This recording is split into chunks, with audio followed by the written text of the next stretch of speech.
जय श्री कल की माधव, जय श्री जगन्नाथ। मैं हूं आपका अपना मित्र, भाई, बंधु, सखा और कल की भगवान का एक तुच्छ सेवक। जैसा कि आज आपने वीडियो के थंबनेल में देखा, एक बहुत ही महत्वपूर्ण वीडियो आप लोगों के लिए। और आचार्य प्रमोद कृष्णन जी, जिन्होंने कुछ दिन पहले एक वक्तव्य दिया, और भी बहुत सारे आचार्य हैं जो इस समय वक्तव्य दे रहे हैं, या जो साधु संत वक्तव्य दे रहे हैं।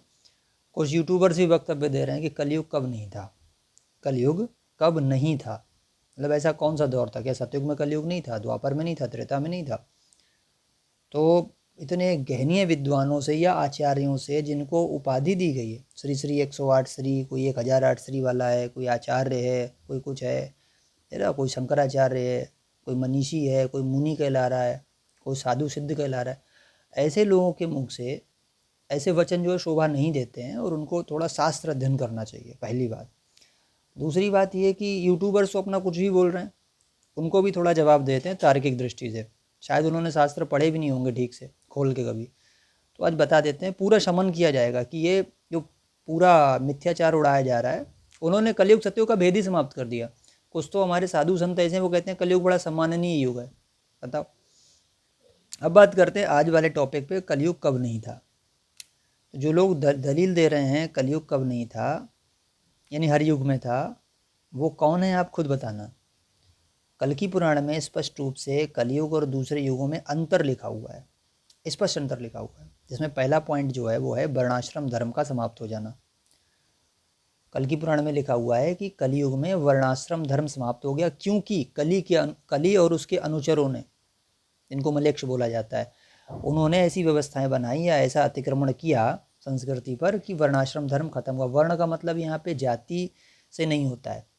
ब्राह्मण, क्षत्रिय, वैश्य, शूद्र जो कर्म, गुण और स्वभाव से बनते हैं, पिता के नाम से नहीं।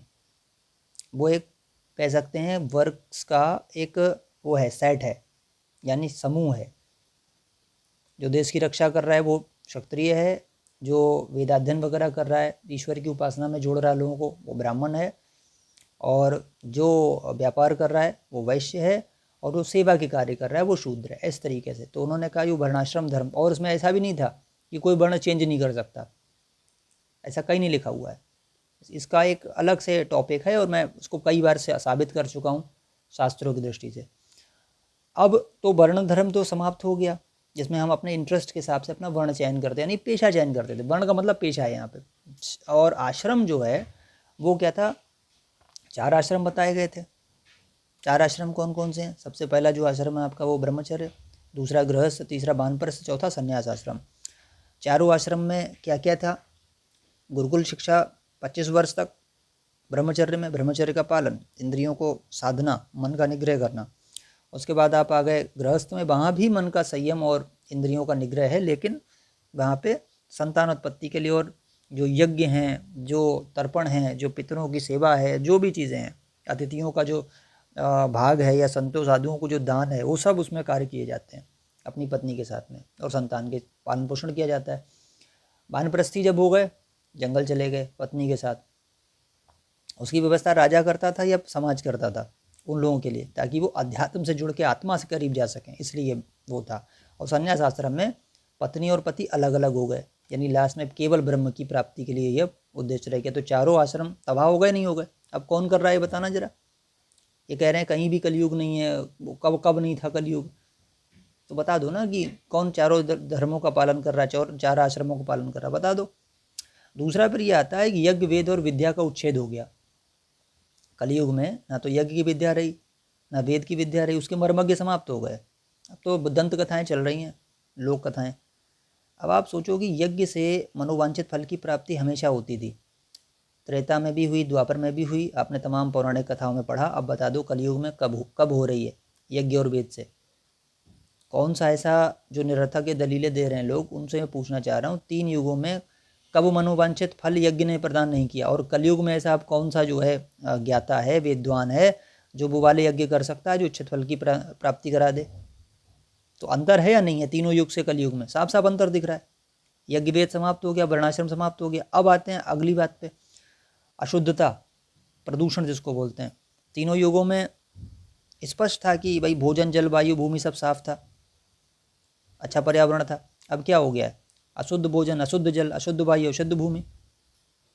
3 युगों में कभी नदियाँ प्रदूषित थीं? कौन से पौराणिक कथा में आपने पढ़ लिया?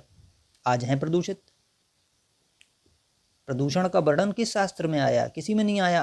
अब कलयुग में है, तो ये मत कहो कि सब में कब कलयुग नहीं था। अरे भाई, इसी समय कलयुग है।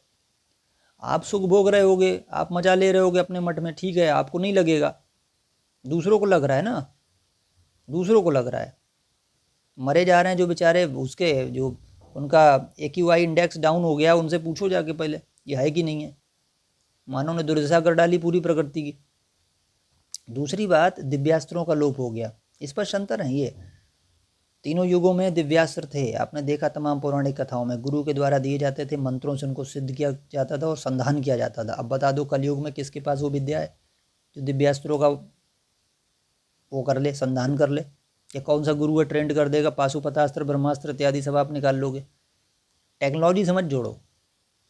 मैं मंत्र की बात कर रहा हूँ, मंत्र से तिनका भी ब्रह्मास्त्र बन जाता है। आप नहीं बना पाओगे टेक्नोलॉजी से तिनके को ब्रह्मास्त्र।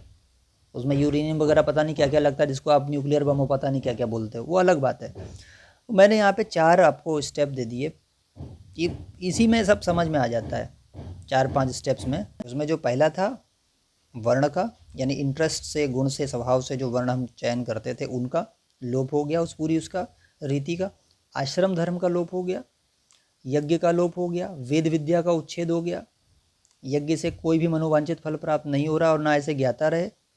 अशुद्ध सब पूरा प्रकृति को कर दिया, पर्यावरण को कर दिया। अशुद्ध भोजन, अशुद्ध जल, अशुद्ध वायु, अशुद्ध भूमि। दिव्यास्त्रों का लोप हो गया और वास्तव में अध्यात्म विद्या का भी लोप हुआ। तो बहुत सारी चीज़ें ऐसी हैं जो कलयुग में इसी समय में है, वो पहले कभी नहीं थी। पहले सब समय में ब्रह्म ज्ञाता हुआ करते थे और जो है दिव्यास्त्रों ज्ञाता हुआ करते थे। यज्ञ के, वेद के जो है गुणी ब्राह्मण हुआ करते थे। ब्राह्मण का मतलब जन्म से नहीं, केवल जन्म से नहीं, कर्म से, ठीक है। तो अब आप बता दो ना कि कब था भाई कलयुग। ऐसे और भी कई आपको मिल जाएंगे सिद्धांत जो बिल्कुल भी मैच नहीं करते 3 युगों में और कलयुग में, स्पष्ट अंतर करते हैं। कल की पुराण पढ़ना चाहिए इन लोगों को, लेकिन पढ़ा नहीं है। तो ऐसी किसी भी, मैं कह रहा हूँ, ऐसी मूर्खता में नहीं पढ़ना है।